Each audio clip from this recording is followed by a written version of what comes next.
साथीहरू शुभ बिहानी। अब आज चाहिँ हाम्रो यो सेभेनमा चाहिँ के छ भने सेयर लगानीकर्ताहरूले चाहिँ आन्दोलन गर्नुभएको छ। अब यो आन्दोलनै गर्नुपर्ने अवस्था चाहिँ होइन होइन। यो बजार भनेको के हो भने अब एउटाले कमाउँछ भने एउटाले गुमाउँछ। तर अब अहिले बजार निरन्तर घटिरहेको छ।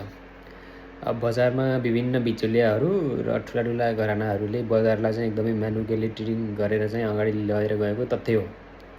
अब हामी जस्तो सानो बजार भएको हुने के हुन्छ भने अब 1-2 अर्ब रुपियाँ ल्याएर आउँदाखेरि बजारलाई नै तलमाथि गराउन सक्ने अवस्था, हल्लाउन सक्ने अवस्था त्यो छ र त्यो गरिरहेको देखिन्छ। धेरै कम्पनीहरूमा त्यो कर्निङ गरेर र त्यस्तो भएको हुन्छ। अब यसलाई नियन्त्रण गर्न बजार घट्यो भनेर अब चाहिँ आन्दोलनमा जानु चाहिँ एकदम उचित छैन होइन।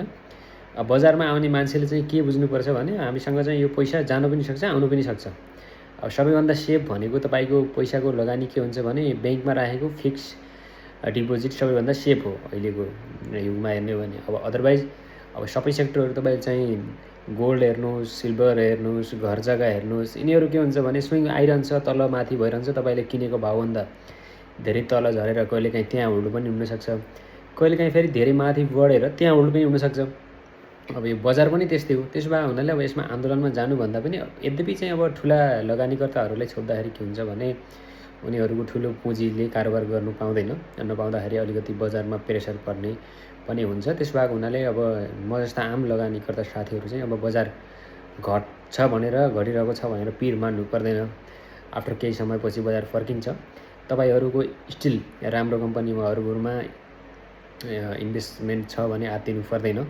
फेरि बजार फर्किन्छ, तिनीहरूले बोनस सेयर, क्यास डिभिडेन्डहरू वितरण गर्छ, त्यो लिनुहोस्। र अब 40% 30% तपाईँले किनेको रेटभन्दा धेरै तल झर्छ भने त्यहाँ फेरि तपाईँले त्यही कम्पनीको सेयर किनेर यसले गर्दाखेरि अब हाम्रो केही समयपछि लगत्तै केही समयपछि डिभिडेन्डको समय पनि आउँदैछ। त्यसो भएको हुनाले त्यसलाई पनि ग्राब गर्न सकिन्छ।